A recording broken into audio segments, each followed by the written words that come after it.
সকলোলৈকে নমস্কাৰ জনাইছোঁ আৰু দীপিকা কিটচেন এণ্ড ব্লগছৰ আন এটি ৰেচিপি ভিডিঅ'লৈ আটাইকে আদৰণি জনাইছোঁ। আজি আপোনালোকৰ বাবে চুজিৰ এটা হেল্ডি ব্ৰেকফাষ্ট ৰেচিপি লৈ আহিছোঁ। আশা কৰোঁ আপোনালোকৰ ৰেচিপিটো চাই ভাল লাগিব।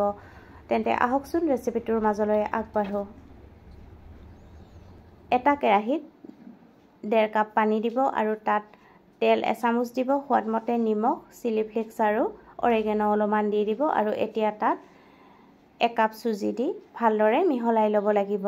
যেতিয়ালৈকে চুজিখিনি গোটা হৈ নাহে তেতিয়ালৈকে ভালদৰে লৰাই থাকিব। ৰেচিপিটো ভাল লাগিলে ভিডিঅ'টো লাইক, কমেণ্ট, শ্বেয়াৰ আৰু চেনেলটো ছাবস্ক্ৰাইব কৰি ৰাখিব।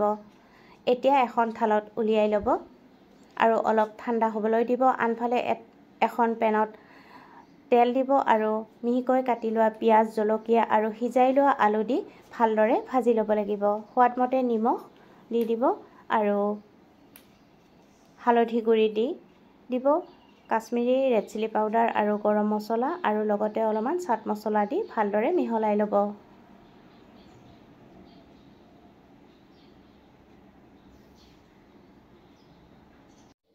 এতিয়া চুজিখিনিত অলপমান তেল দিব আৰু হাততো অলপমান তেল দি আটা মঠাৰ দৰে ভালদৰে মঠি ল'ব লাগিব আৰু বনাই লোৱা আলুখিনি সৰু সৰু লাৰু বনাই ল'ব আৰু হাতত চুজিৰ মিশ্ৰণখিনি লৈ মাজত বনাই লোৱা আলুৰ পুৰখিনি দি ভালদৰে মুখখন বন্ধ কৰি আপোনালোকৰ পচন্দ মতে শ্বেপ দি ল'ব। আটাইকেইটা ঠিক তেনেদৰে শ্বেপ দি ল'ব।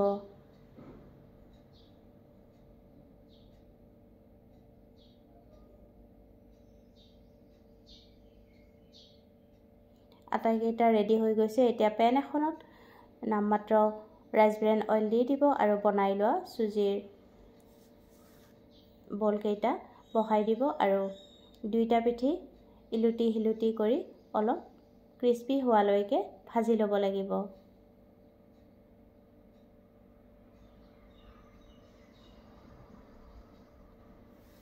একেবাৰে কম তেলতে বনাব পাৰি। যদি আপোনালোকে এনেকৈ চুজিৰ এই ৰেচিপিটো বনোৱা নাই, এবাৰ ঘৰত বনাই চাব।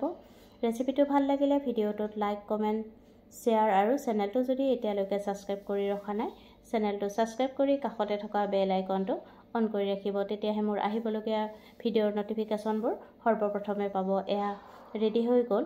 পুনৰ উপস্থিত হ'ম এটি নতুন ৰেচিপি ভিডিঅ'ৰ সৈতে। আজিলৈ আহিলোঁ। ভিডিঅ'টো শেষলৈকে চোৱাৰ বাবে আপোনালোকক বহুত বহুত ধন্যবাদ জনালোঁ।